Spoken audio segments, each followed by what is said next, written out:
Okay, we've got that going. So just a little quick thing here. If you have questions, comments, things like that, please send them in using the Q&A box. Do not send them in via chat, because I probably won't see that, but I can see the Q&A stuff coming in. So any questions, any comments, send them via the Q&A. Actually, let me get that up on our screen. There we go. So today's webinar, this is, I think, my third time doing this one. It is basically Wi-Fi 101. I've been doing this since 2003, primarily here dealing with Wi-Fi and stuff. And Wi-Fi is one of those things that, you know, is kind of mystical and magical out there, and a lot of people don't understand it, including people who work with it every day. It's invisible. You can't see it. There's all sorts of conflicting information and theories about different things. So today I'm going to try to, you know, start with the basics and work our ways up to some best practices, some explanation, some more advanced concepts for you. So without further ado, we will get started. Let's see if my slides will work. We'll start with a very short Zyxel introduction in case you're one of our newer partners.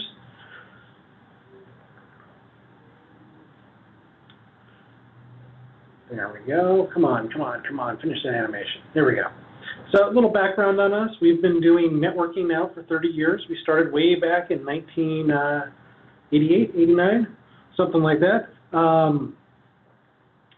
We have been making computer networking equipment that entire time. We started off making analog modems for ISPs to use. We were one of the first, I think, with a 19.2 modem back in the day. Even when I joined the company, there were still people buying our analog modems for dial-up bulletin boards and internet access. These days we do a lot more than that, although our primary focus is still aimed at that service provider market, providing CPE and COE for large telecommunication companies like CenturyLink, Verizon, et cetera, et cetera. We've got a little over 100 million devices deployed out in the field. Here in the U.S., our headquarters is located in Anaheim, California. This is where our warehouse is at. This is where sales and marketing is at. And this is also where our tech support is at. So when you call in to get help, you are calling in here to our Anaheim building. We've also got R&D facilities, a very small one located up in the Bay Area, California. Our main headquarters is based out of Hsinchu, Taiwan. So that's it for our background. Now we'll get started here. So when we start talking about Wi-Fi, there's a couple different names that pop up. So IEEE is the main body that creates the standards that Wi-Fi follows.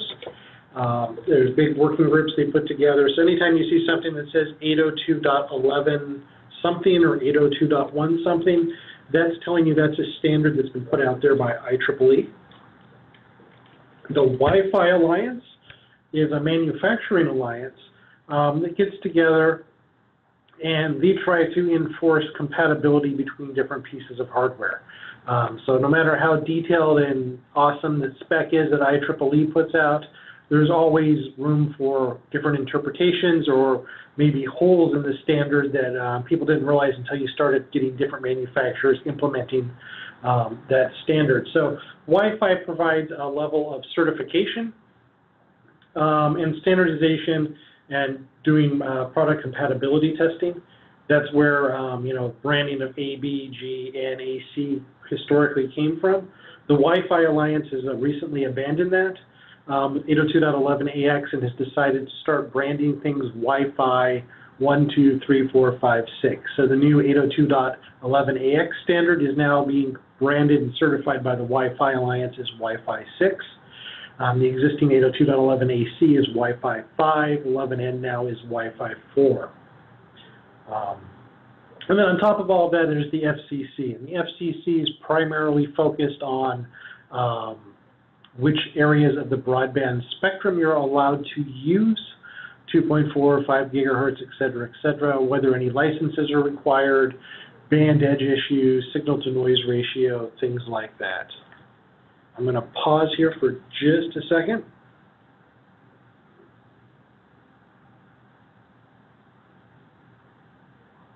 Apologies for that. We'll go on. So Wi-Fi works using radio waves. Essentially the same thing you use to listen to AM, FM radio, talk on a walkie-talkie, use a cordless phone. As a general rule, as the frequency goes up, you can cram more data into the same amount of time over that section there. Also, as frequency goes up, you're going to find that range becomes less. So I'll use a good example here of this was, for those of you that are older, back in the original days of cordless phones, they were 900 megahertz. Sound quality wasn't that great, but you could literally get on the phone, walk out the house, and walk down the block and maintain a phone conversation. Over time, most cordless phones moved to 2.4 gigahertz and now 5 gigahertz, give you better call quality, but now you can no longer walk down the block and be able to hold a conversation before it drops out. So for these radio frequencies, most of these areas require a license to operate in that section. So the FCC has carved out some areas of the spectrum which no license is required. 900 megahertz, 2.4, and 5 gigahertz being the three main ones. In the last two, 2.4 and 5 being what Wi-Fi uses. So when it comes to power in Wi-Fi, you'll see it either quoted as dBm or as milliwatts. So for every 3 dm of power, you're doubling the performance. So for instance, 20 dBm is 100 milliwatts of output power. 23 dBm doubles that to 200 milliwatts. So generally when you're looking at spec sheets and stuff, rather than using milliwatts, we tend to stick with dBm, and the reason for that is twofold. One, the gain, the way RF signal drops off is basically a reverse square of distance. So by using dBm, it gives you a much more a better idea of the sort of range increase you're going to get. You know, going from 100 to 200 sounds like you're going to double the range, but really no, it's much more close to, you know, just a couple % gain as far as the coverage area goes. The other reason for that is it makes it really easy to do link calculations, because you can take dBm and add the dBi, which is what you measure signal gain in or amplification in on antennas. So you can add all that together and really easily do the math to see just how much signal you actually get once you combine the radio RF power with the antenna power. So probably the thing that gets most often ignored and is probably the most important thing when it comes to the quality of your Wi-Fi connection is the signal-to-noise ratio. Basically, the strength of the data you're trying to send versus the strength of any other interference that might be operating in that same RF spectrum. You might want to think about that as background noise. If you're trying to hold a conversation in an empty room, you're going to be able to hear each other just fine. But talking at that same level of volume and trying to talk to each other at, say, a cocktail party, you're going to have a much more difficult time talking to each other and trying to have that same conversation at that same volume level at, say, a monster truck rally. You're not going to be able to hear each other at all. So it's the same sort of thing.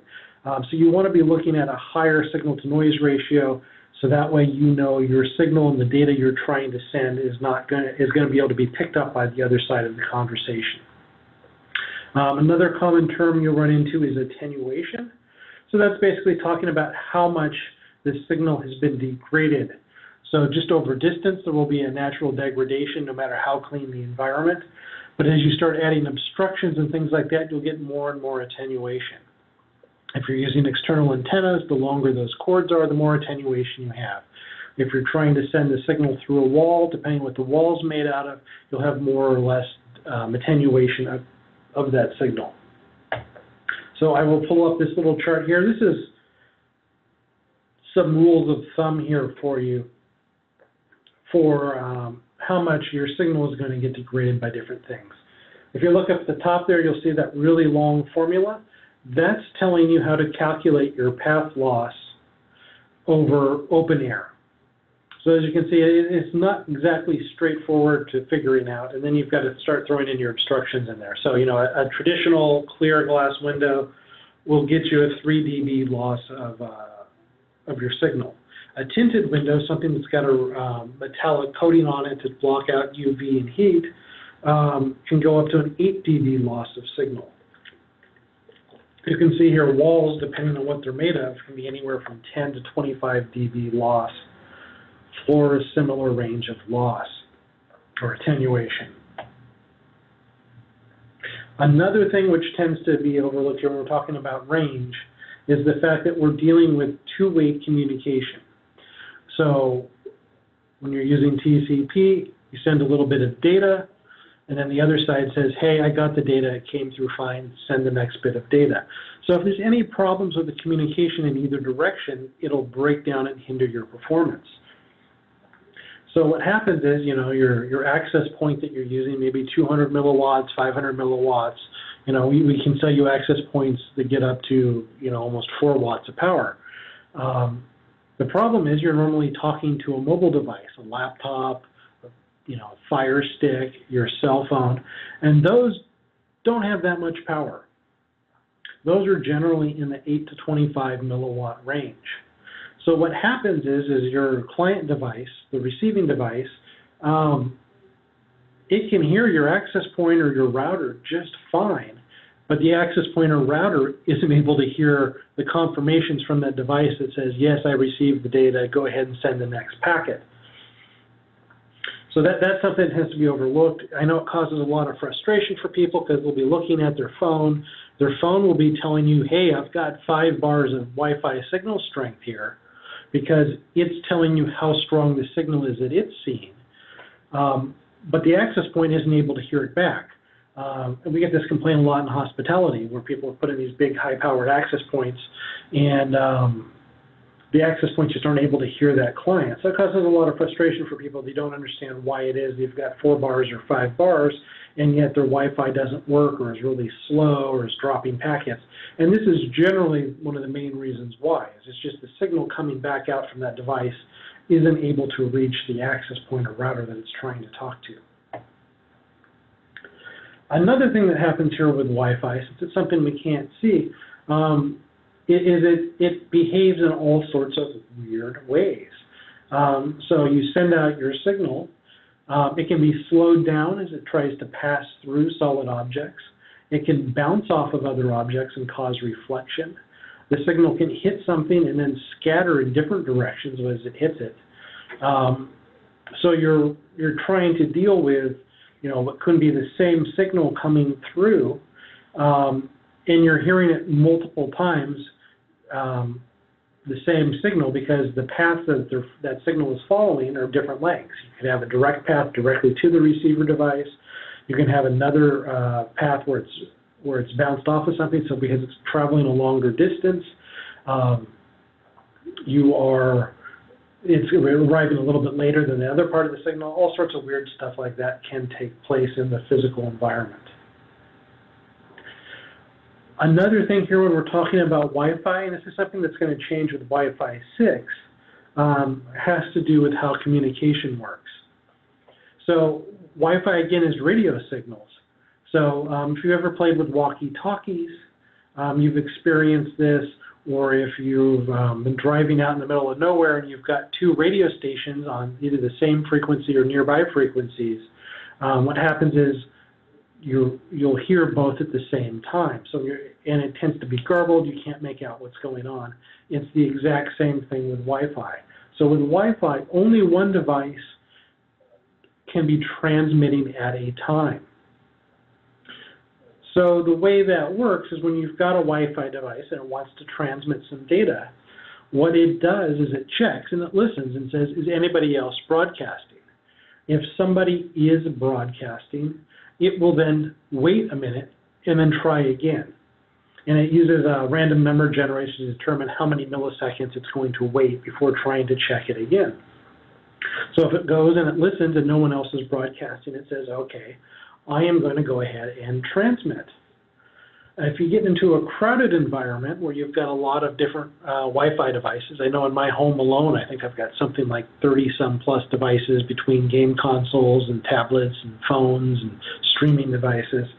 What tends to happen as you add more and more devices is there's a good chance 2 devices will want to transmit at the same time. both devices will listen and not hear that anyone's transmitting, so both will decide to go ahead at the same time.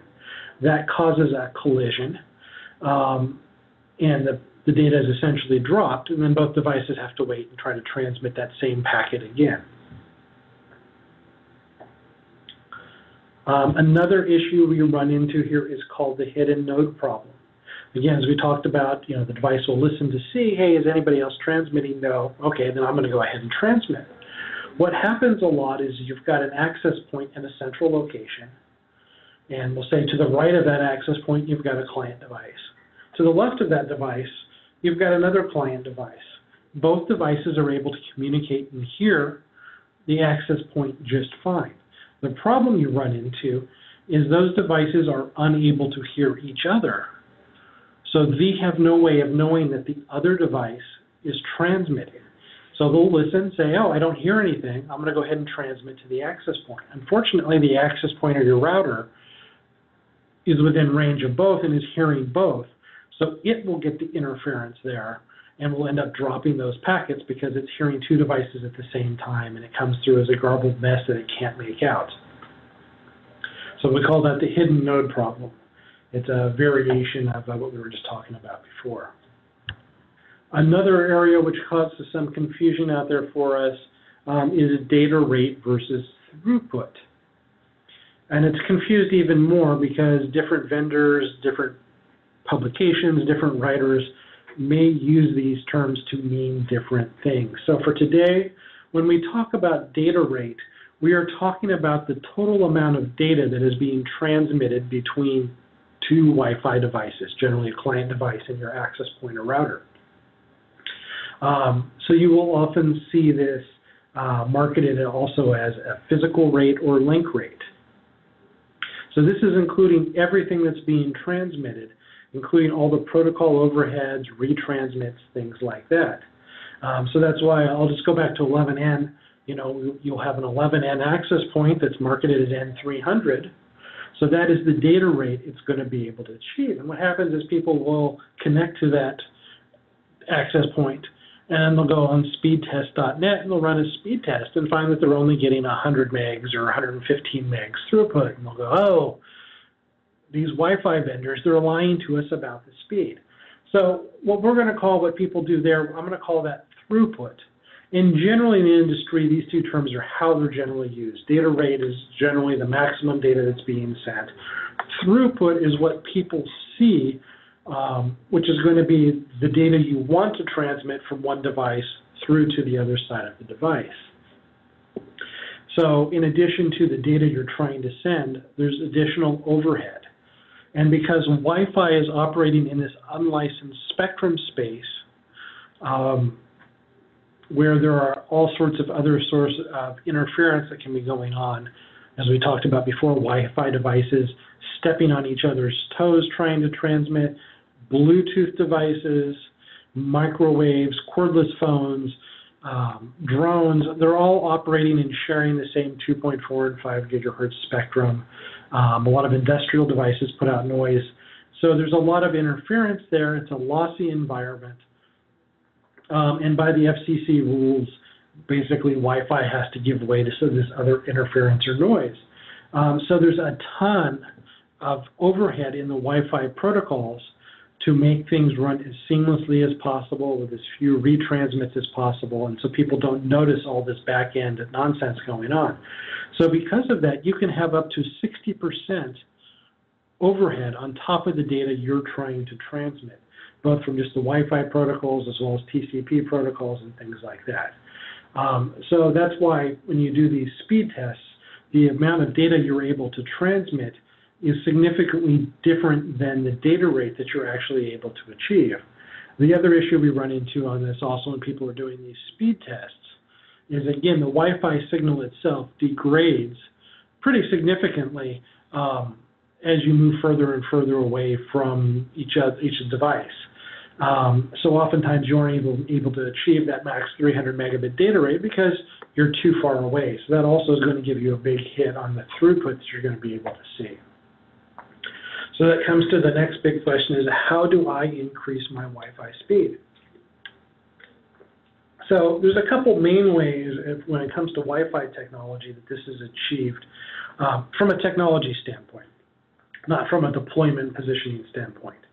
So one of the big things you have here is increasing the encoding.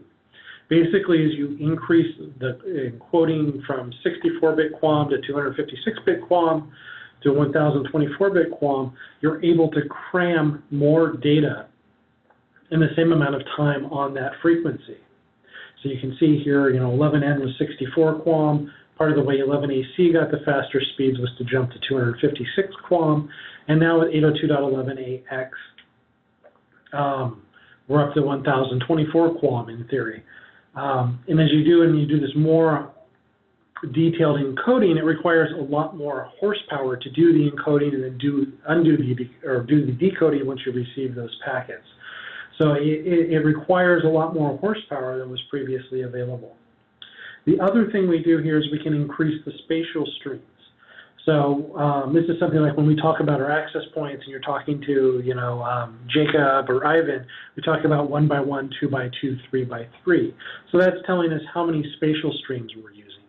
And then the other thing we do is we increase the amount of RF bandwidth we're using. So on 802.11a, b, and g, they were only using 20 megahertz channels.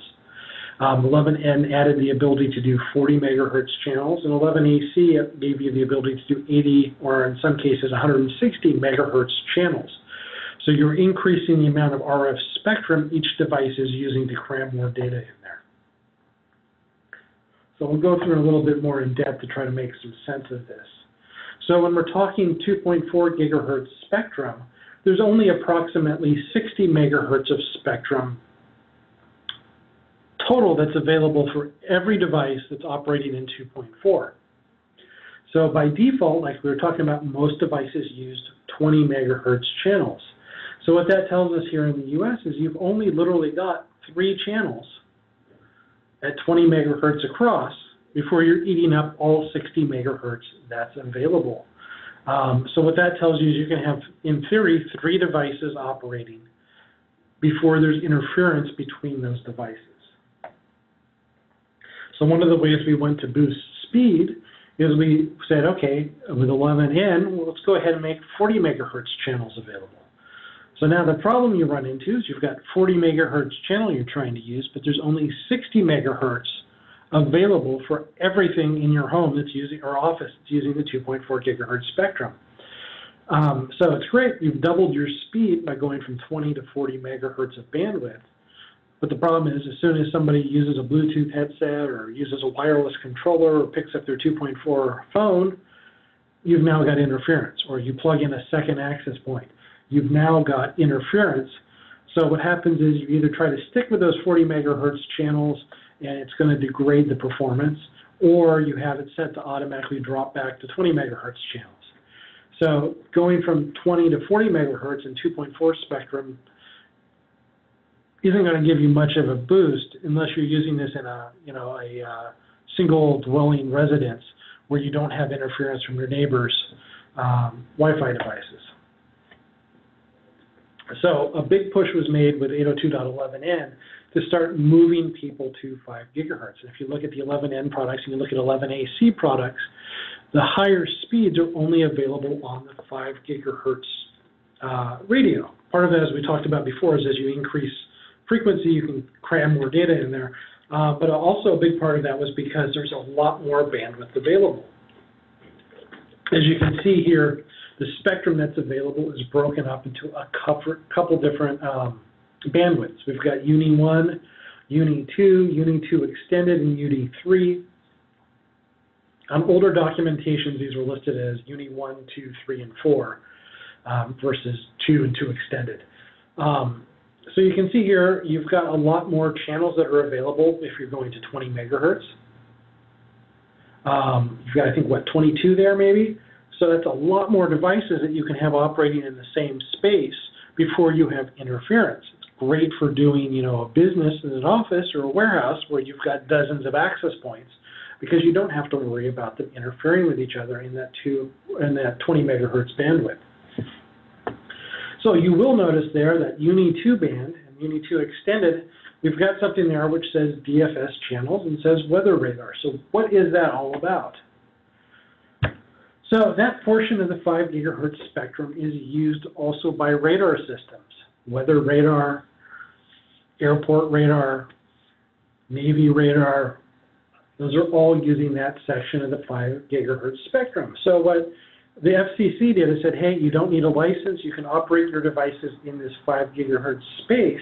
However, radar systems, whether civilian or military, they get priority. So if you're using something in that DFS spectrum, it has to support this thing called dynamic frequency selection. Basically, it has to listen, and if it sees that somebody is using radar, it has to either change the channel or turn itself off. And most devices turn themselves off for a period of time, and then they're not able to allowed to resume operating on that channel until it's detected that there has been no more radar usage for a certain period of time. So we've got two then problems with it. One problem is you've got all these channels, but now all of a sudden if you're near an airport where there's radar, you may suddenly find your devices go offline for 5 minutes every now and then, which can be really frustrating for users. And then as a bonus on top of that, a lot of consumer equipment doesn't support DFS because it can take up to 6 months to get yourself certified with the FCC for operating those DFS channels. So a lot of consumer equipment just doesn't even bother to get certified to use it. So what that tells us is, you know, if you want to avoid those DFS channels, either because you don't want your Wi-Fi client suddenly kicked off their access points, or you know that people are bringing their own device and their device may not support those channels, suddenly now you've gone from 22 channels available to 8 20 megahertz channels that are available. So a big difference in the number of non-overlapping devices you can have. Now, as we talked about before, one of the big benefits going up to 11N and 11AC is we've been increasing the amount of bandwidth usage. So if you decide to use 40 megahertz channels, you've now essentially have the number of channels available. So now you're down to just 4 non-overlapping devices before you start interfering with each other without using those DFS channels. So you say, okay, Sean, we want that fastest speed. We're going to go up to 80 megahertz because that's what 11AC, and that's how 11AC gets its speed. So again, if you're avoiding those DFS channels, you've now only got 2 devices that can be operating within range of each other before they're interfering with each other. And if you go up to the 160 megahertz channels to really get that maximum speed, which is what on consumer equipment, which is what they're advertising, you see here that, A, you have to use DFS channels, and again, you've only got 2 that are available for you. So that's using bandwidth and available bandwidth for you. So now we'll talk a little bit about spatial streams. So when we transmit something, as we talked about earlier, that signal can slow down or speed up depending on what sort of material it's going through, whether it's going through a wall or tree or open air. It can bounce off of things, it can scatter off of things. So what happens is we have something called multipath. We will send the RF signal out, and it will bounce off of all these things. So on the receiving end of that signal, you end up getting that same signal multiple times with slight time delays. So this used to be a huge problem in the 802.11b days. And with 802.11g, there started to be some technologies to deal with it. We used to have a subsidiary called Zyxel, and we have had some of the first patents on dealing with multipath and turning it into a benefit. Eventually, Zyxel got sold into Atheros, which got merged with Qualcomm. So if you're using anything using a Qualcomm chipset, chances are some of the technology in there is still remaining from the Zyxel days. So what happens with multipath is you've got these different signals coming in, slightly time delayed. It can combine the signals together. It can cause signal cancellation. It's kind of difficult on things. So starting with 802.11n, what people got together and said was, you know, we can take advantage of this multipath to give us a boost. So what happens is we're transmitting on the same channel, but we'll send different data on each of our antennas. And so what happens is is it relies on the signal coming in following slightly different data routes. And the receiver is now smart enough to be able to see what in theory is the same signal but coming in at different times, and is able to separate those out so we can transmit different data on each of those spatial streams, and the receiving end can take that data on those two spatial streams and combine it into one faster, I'll call it a signal. It's not quite right. It's not the right term I'm looking for, though. So the general idea is it increases your throughput. So it's a way of cheating and transmitting different data simultaneously on the same frequency by taking advantage of the slightly different timing by transmitting different data on different antennas. So it's an interesting way of doing things for increasing your throughput. So that's a traditional way of dealing with this, and we call this MIMO, multiple in, multiple out.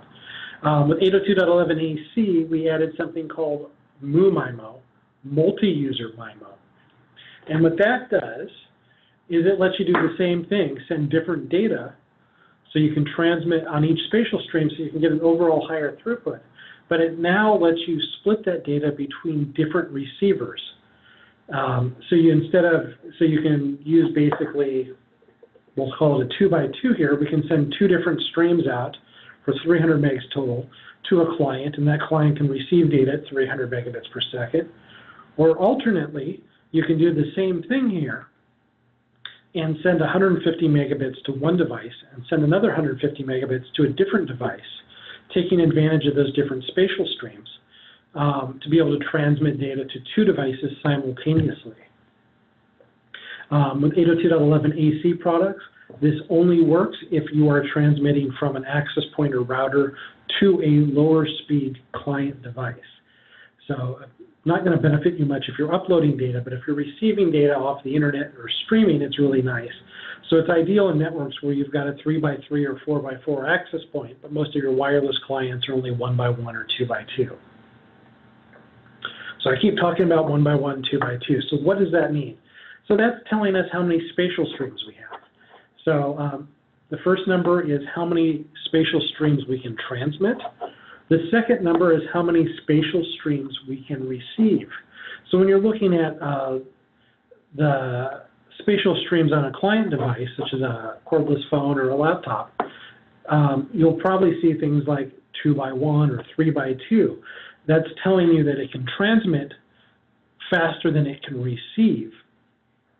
So its speed is going to be limited by its receive speed in most situations. On some devices, mostly Cisco, you'll see something where it says 4x4, and then it'll have a colon and say 3. So it's telling you it's got 4 antennas that can transmit, 4 antennas that can receive, but it's only actually using 3 of them at any time. So realistically, 4x4 colon 3 is essentially the same speed as just a 3x3. It gives you a little bit more flexibility for dealing with interference by allowing it to pick and choose which of its 4 antennas it can receive on it at any one time. So I hope I'm not losing you guys too much. Again, if you have questions, you can send them in via the Q&A. So now to put that all together, how do we get our faster speeds? We combine spatial streams that are available, the modulation type that's available, and how much bandwidth we're using. And that will tell you the maximum data rate that you can achieve between your devices. So I've got the little chart there. It's a little bit messy.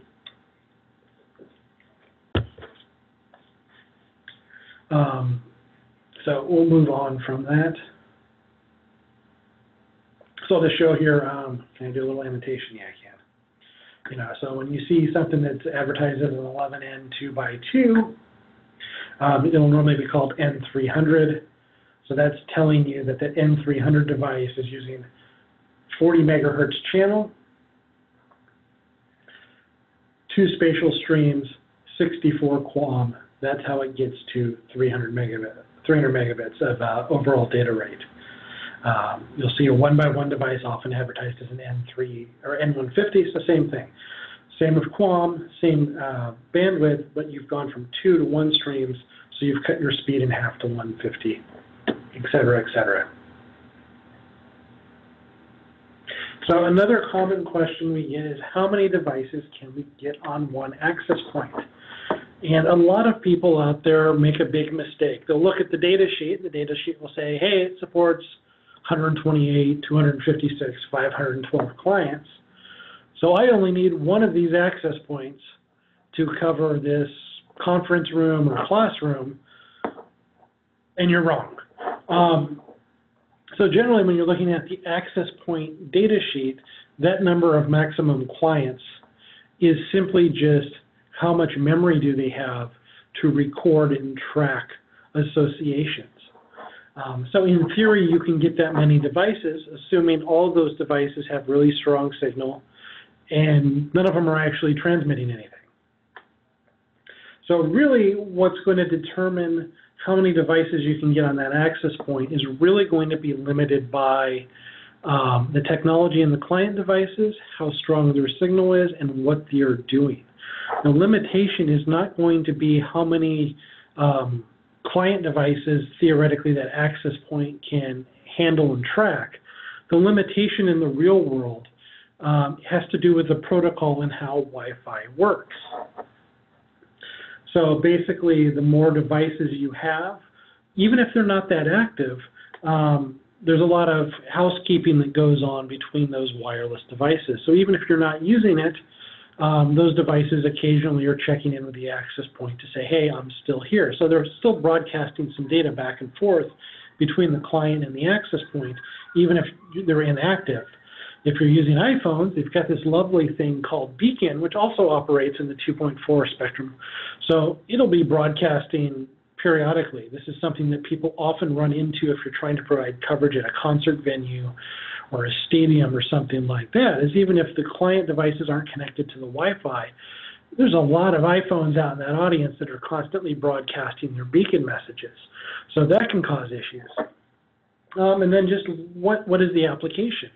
If somebody's browsing a website, what you get there is you get, they'll download a website, and then for the next 30 seconds or minute, nothing's being transmitted because the person's reading the website. Or if you're downloading email, right, it periodically checks in, downloads the emails, and then there's a lot of static time. But if somebody's streaming audio, somebody's streaming video, well, now that device is constantly being active, so they're eating up your airtime. So short version of this is probably the single biggest factor that's going to determine how many clients you can fit on that access point is going to be the airtime utilization. How much airtime do you need available for each device? And that's going to be determined by the signal strength. Obviously, the stronger the signal and the faster the data connection, the less airtime needed to be used to transmit the same amount of data. And then you're looking at what sort of data is being used as to whether they're constantly being active or not. So those are going to be the two big things out there. So generally, you only want, a good rule of thumb is about 16 active devices per access point. But again, depending on what you're doing and what those client devices are doing, like in a guest Wi-Fi scenario where people are just browsing the web, maybe you can get 32 or 64 before you start having issues. But you're in a situation where all those people are active and they're streaming and stuff, it may even drop and actually go down to something like 8 before people start noticing performance degradation and you start having people complaining. One thing in there is VoIP. VoIP is really sensitive to the packets coming in on time, because with VoIP, even though it's not using a lot of bandwidth, VoIP has no buffering or has minimal buffering because you want that communication to be in real time. So it's sending those packets. So anything that causes interference or drop packets will degrade that VoIP call, and it'll be really, really noticeable. Versus, say, streaming Netflix, which uses a lot of bandwidth, but your client device is buffering things, and it's not watching it really in real time. Even something like a YouTube stream, even if it's a live YouTube stream, it's still a lot of buffering there. So it's not as picky about the Wi-Fi connection like a VoIP, two-way VoIP conversation is. So that's just something else to keep in mind, that while it would seem like you could have a lot of VoIP users, it's actually probably one of the most demanding as far as Wi-Fi quality goes. So to try to explain this in visual format for you, we've got a chart here. In each one of these scenarios, we are using the same theoretical access point with the same theoretical speed and the same theoretical signal strength. So it's showing here the clients as of a 67 dBm signal strength. They're using the 5 gigahertz spectrum. They're using 20 megahertz channels. So in the first scenario here, we've got laptops.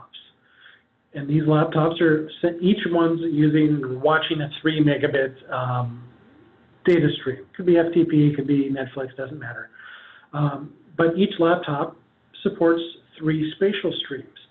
So what we see here is the overall throughput across all of your laptops is 100 megabits.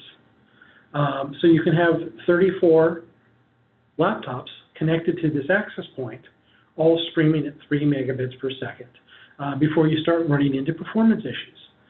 It gets us up to a 77% airtime utilization. If we swap out those laptops for tablets, again, same signal strength, same access point, same 3 megabit streams, but now we're doing 2 spatial streams instead of 3 spatial streams. So we're only able to, theoretically, each device is only able to send at a data rate of about 2/3 of what the laptops were. So what you see is now the number of devices you can have on there before you have problems is 21 versus 34 with the laptops. And then in the final scenario down there, again, everything else is the same. The only thing we're doing is we're swapping out those tablets now for a phone, which, hey, it supports 802.11 AC, but it only supports a 1 spatial stream. So now what we see is we can only fit 10 smartphones on that access point before there's interference issues, because that spatial stream now is 1/3 the speed of the connection of what you could get with those laptops.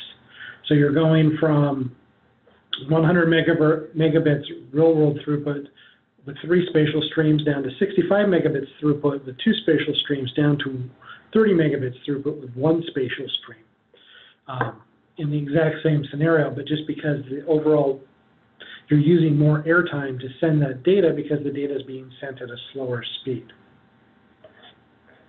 So now I want to talk a little bit about co-channel interference. So this is something here,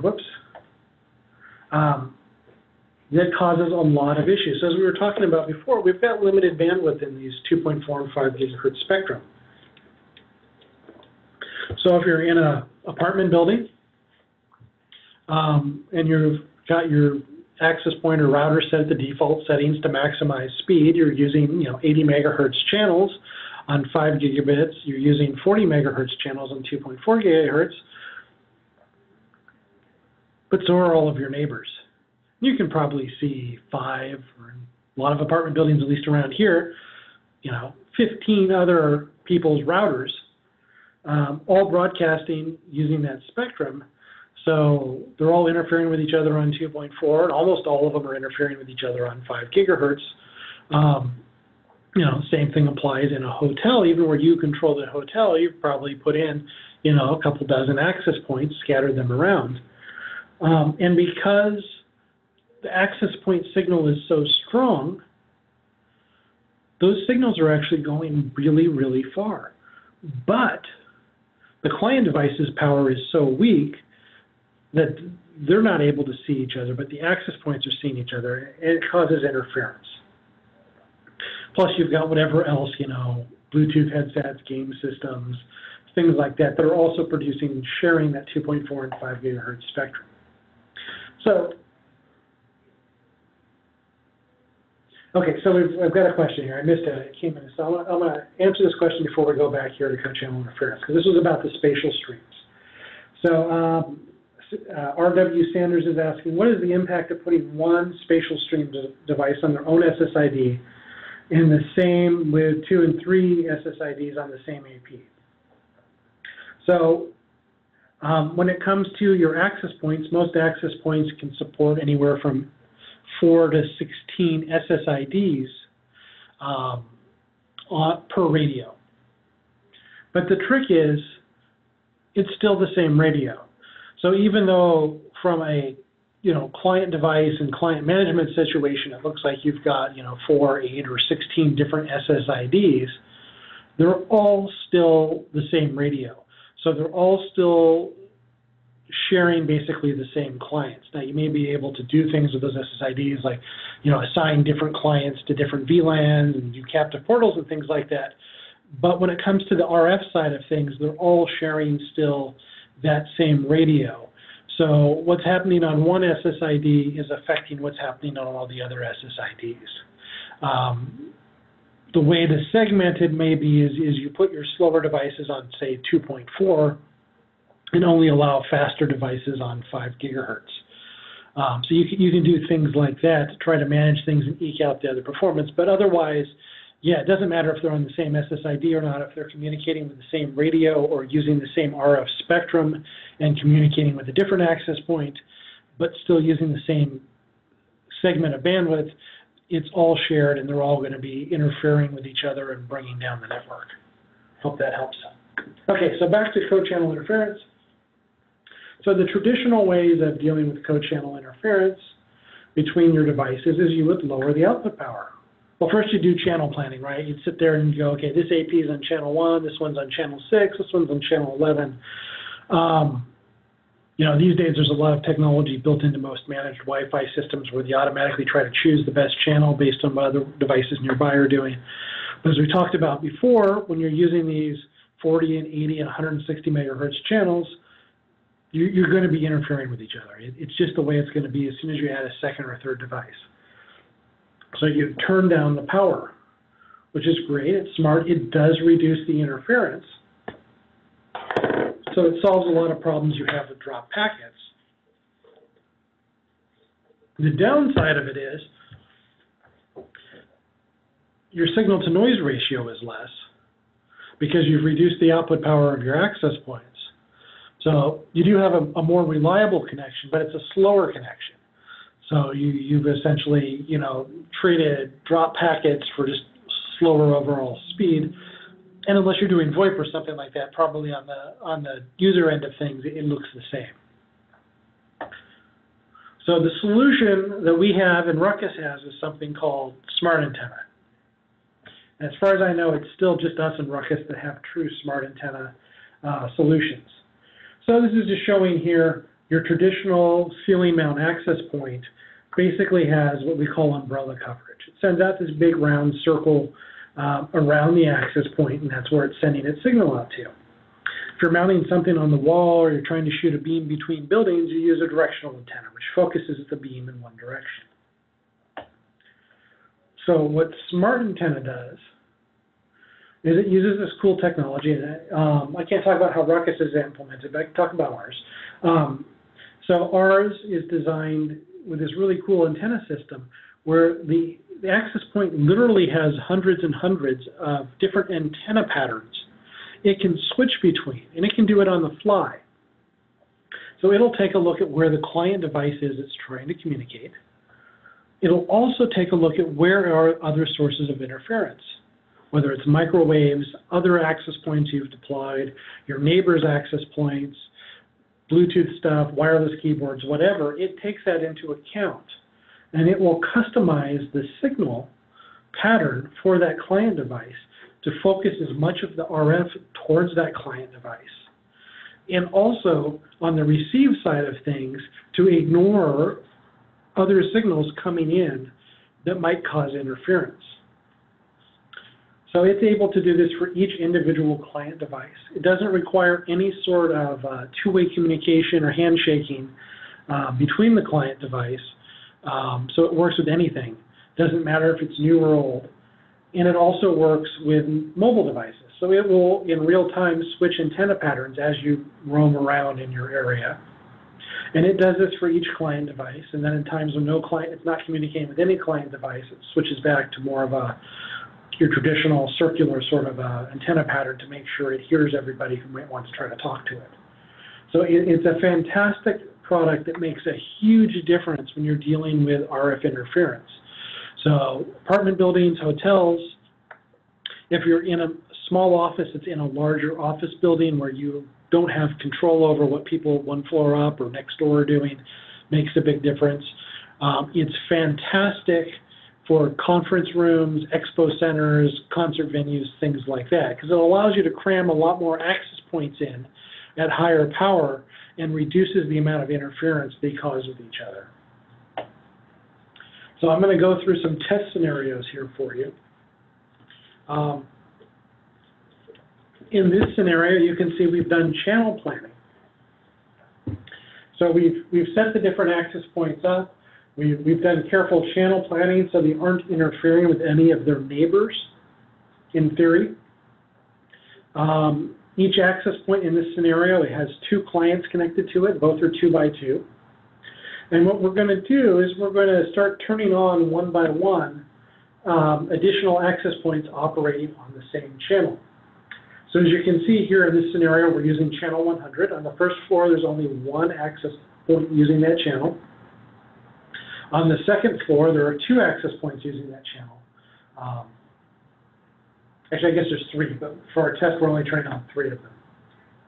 And we're comparing ourselves with Ubiquiti. So we're taking our NWA 1302, this is our wall mount hospitality smart antenna access point, and we're comparing it to the Ubiquiti, which has got very similar specs, very similar pricing to us, but doesn't have smart antenna.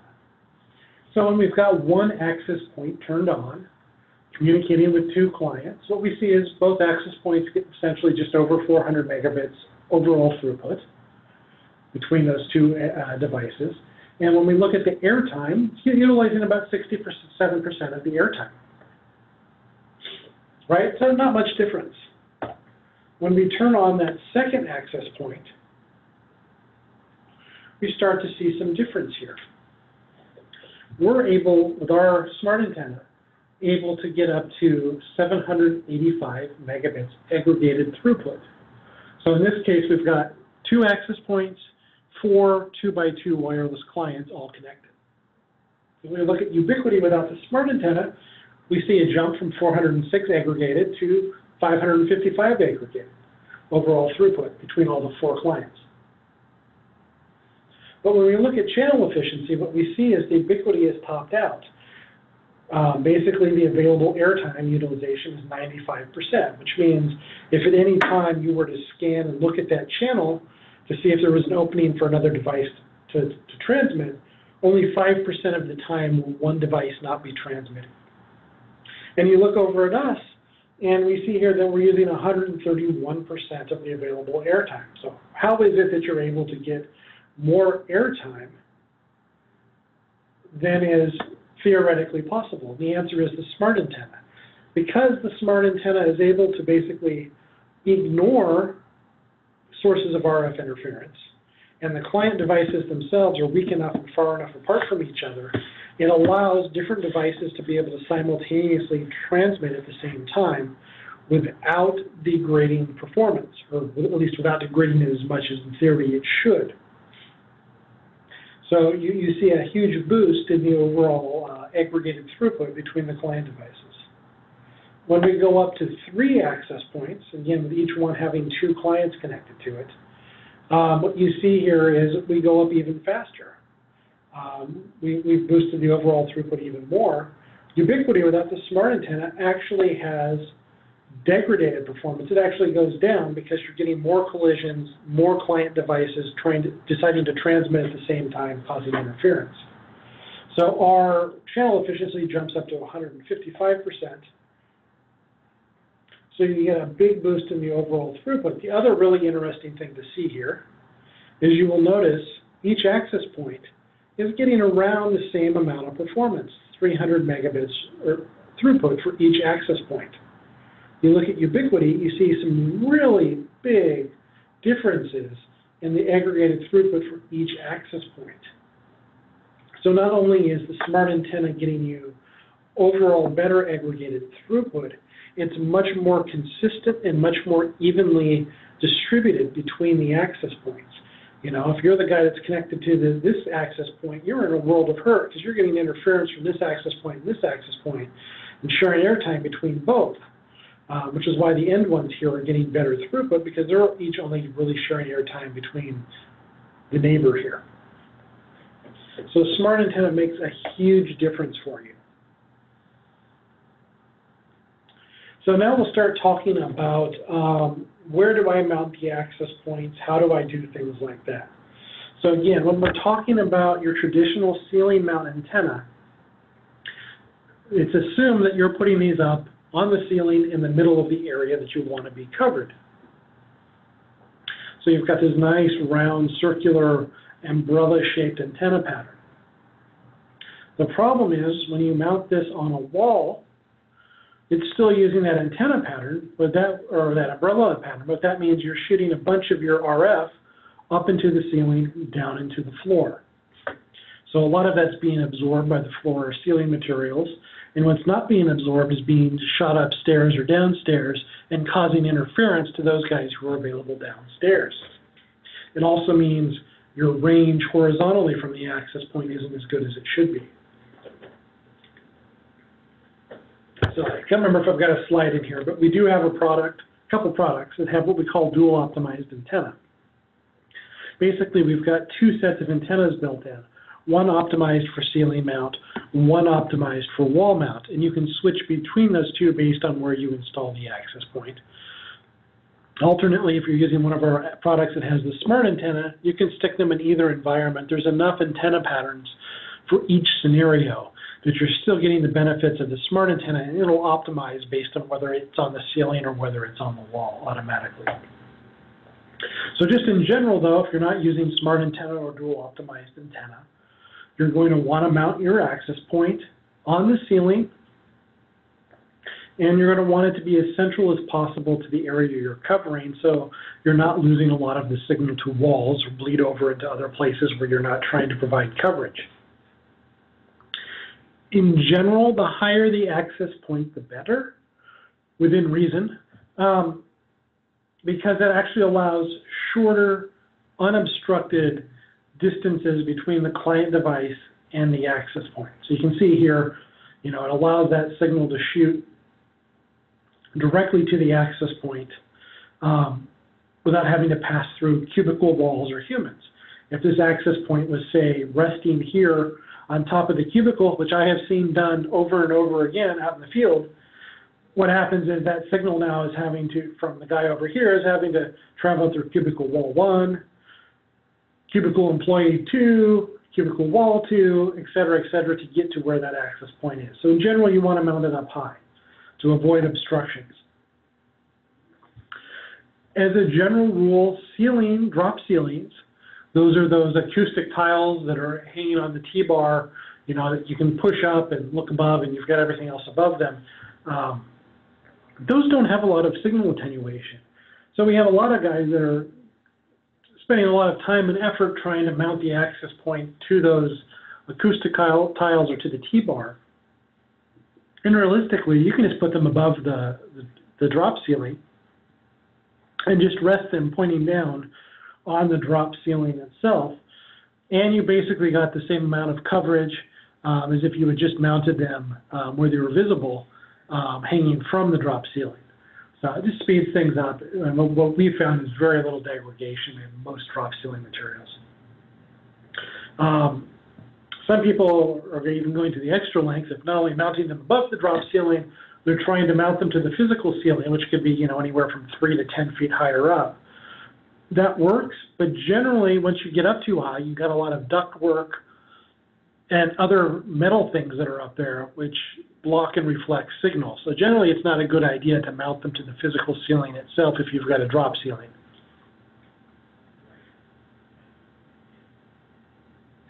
RW Sanders is having an audio drop. I hope not. I'm on phone, so may just be you. No one else is complaining about it. If so, sorry.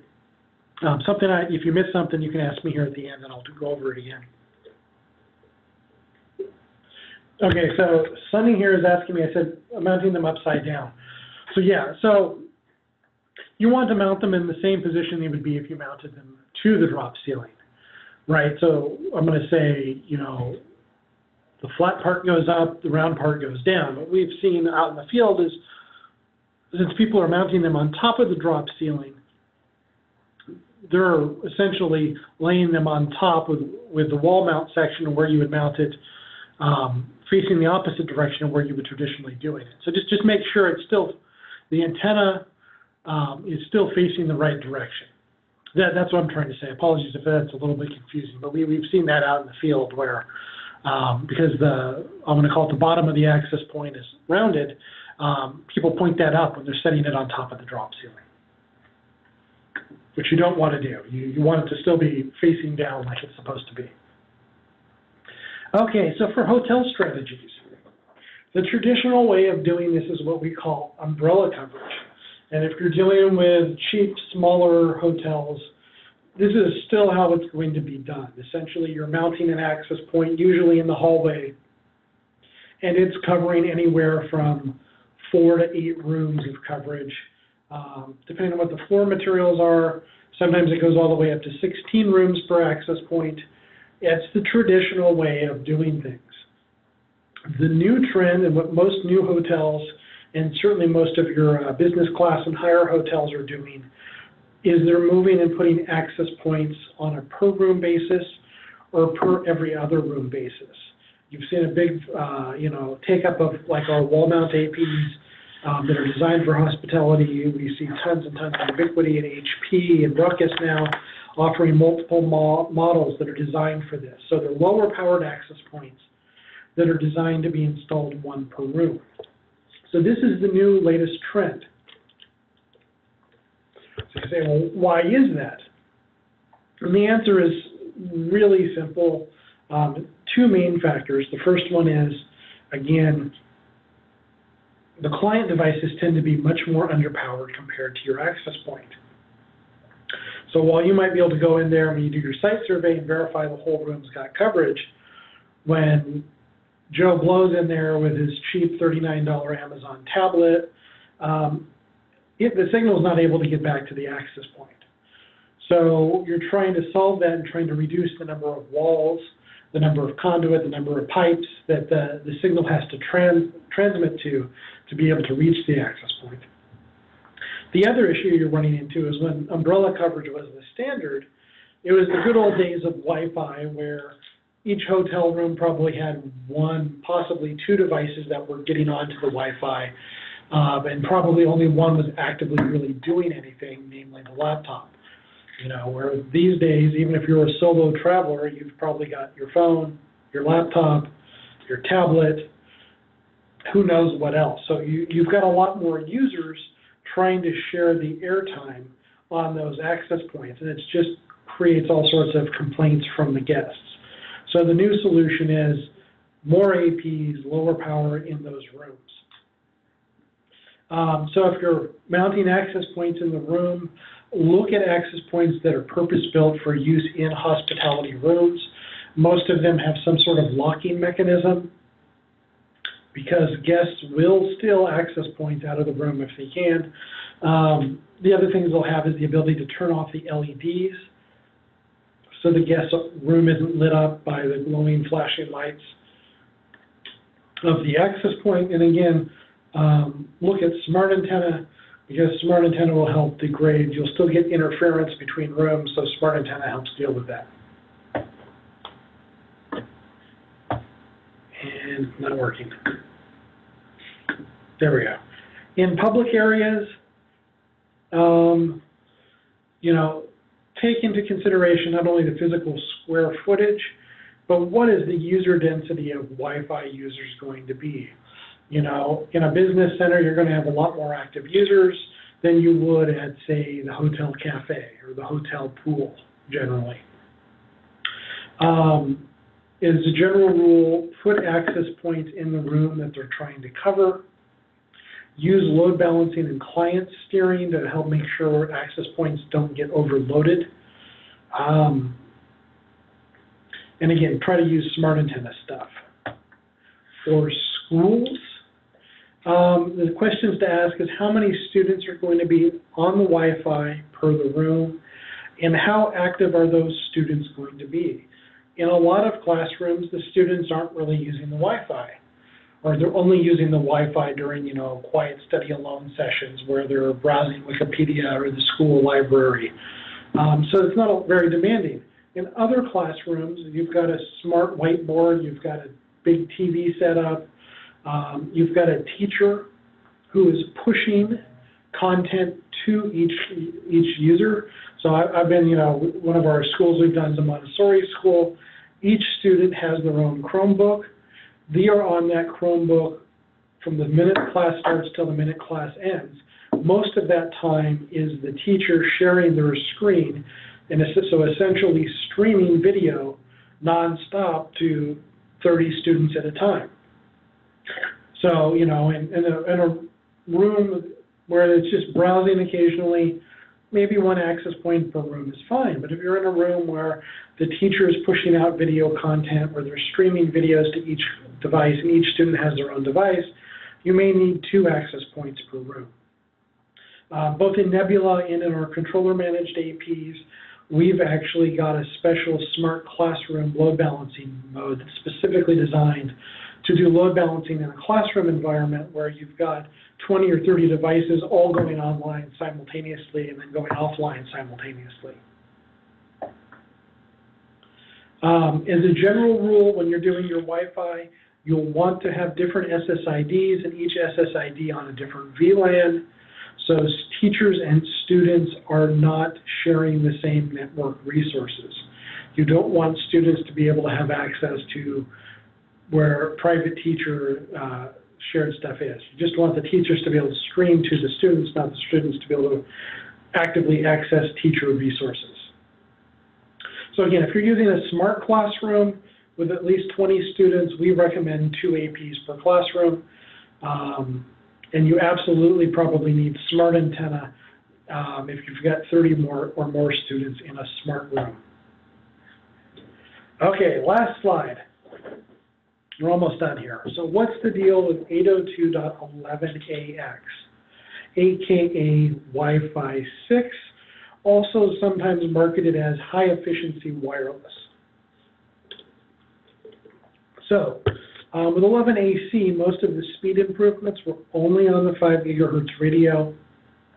With 802.11ax, most of the technology improvements are going to be available on both the 2.4 and the 5 gigahertz radios. In high-density environments, you are going to see dramatic improvements in overall throughput, dramatic improvements of when it comes to drop packets and things like that.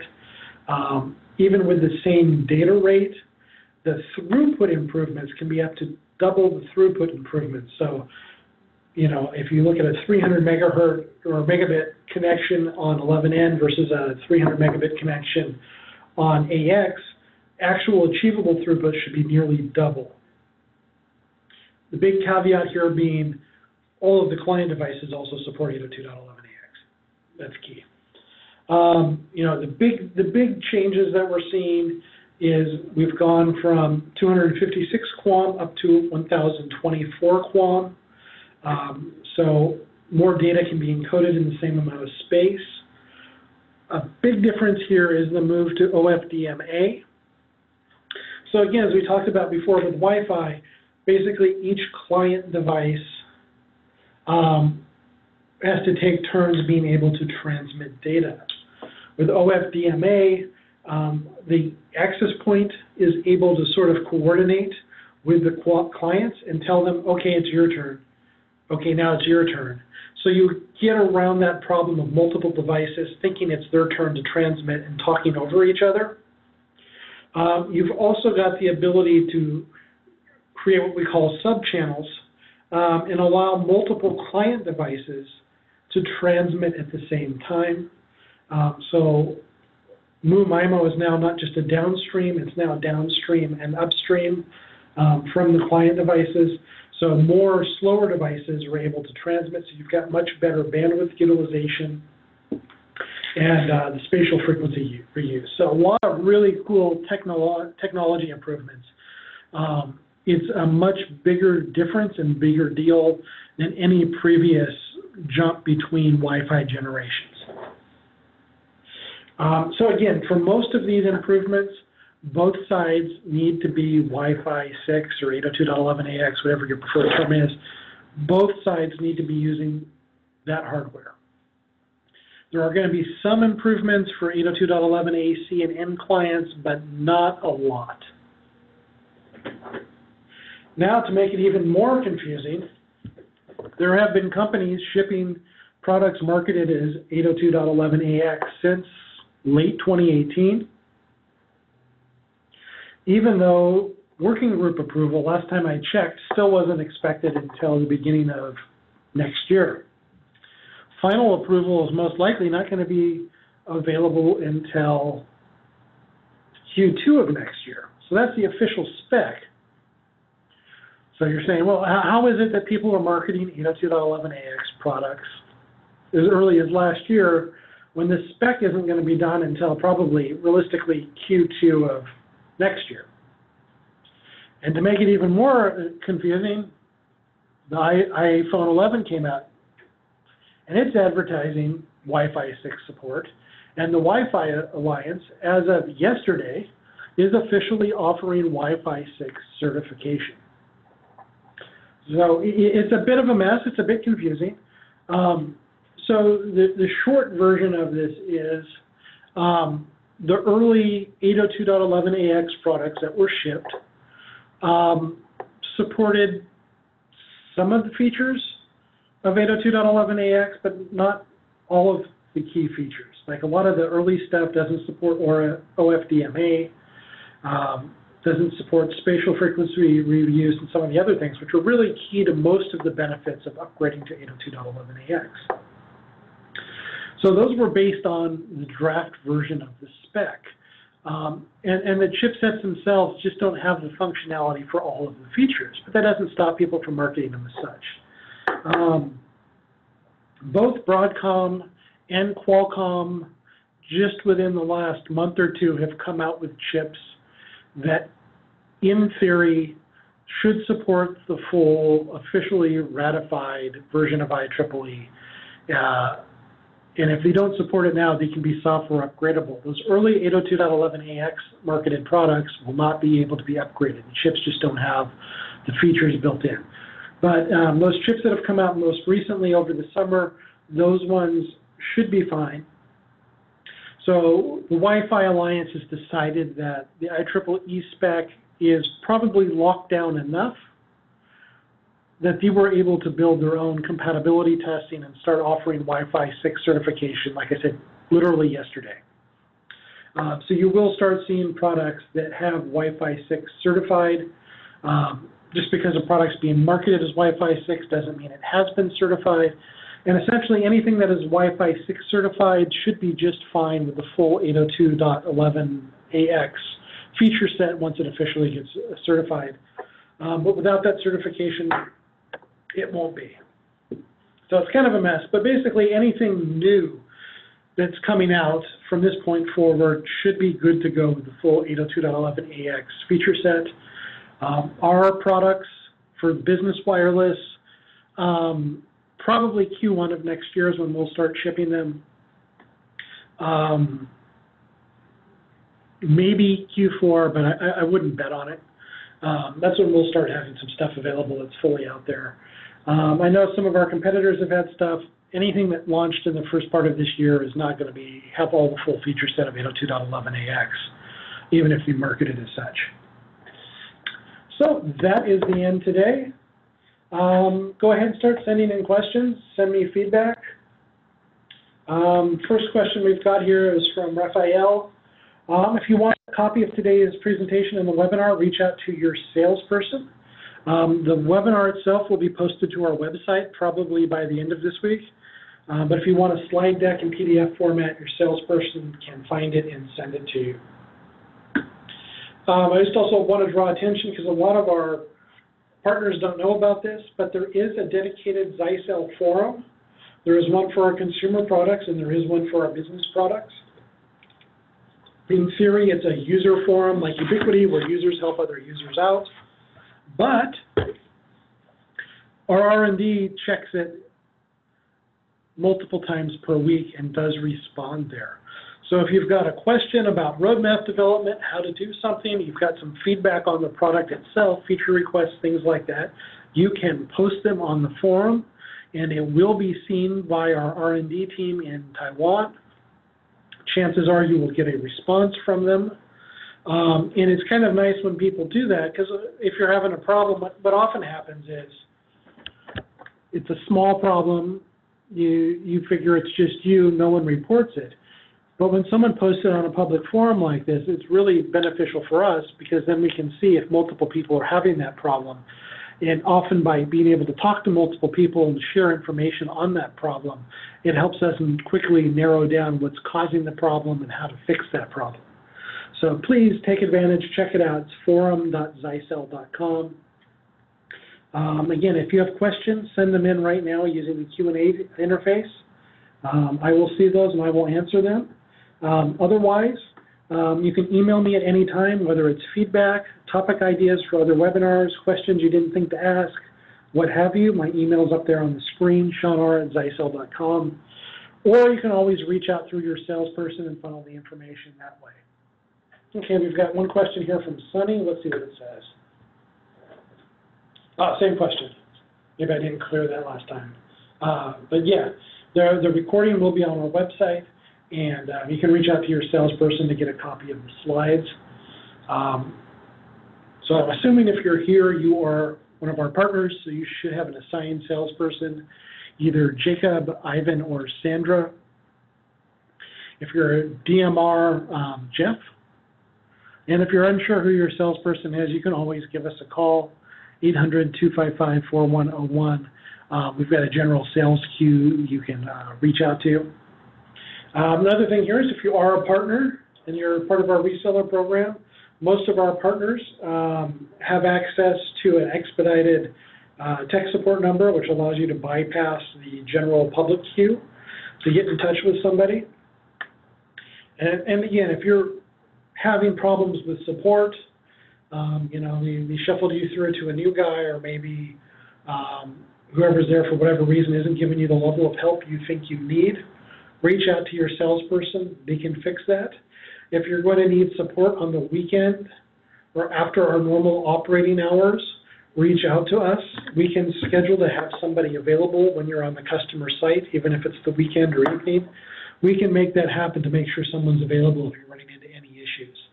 I always hate to hear, well, I'm doing the install on the weekend and we called in and couldn't get in touch with anyone because you were just calling the normal number, you know. Let us know ahead of time and we will schedule and make sure someone's going to be available should you need help during those after hours times. I'm going to go ahead and stop the recording at this point. Maybe. Maybe not. There we go. No, yes. All right.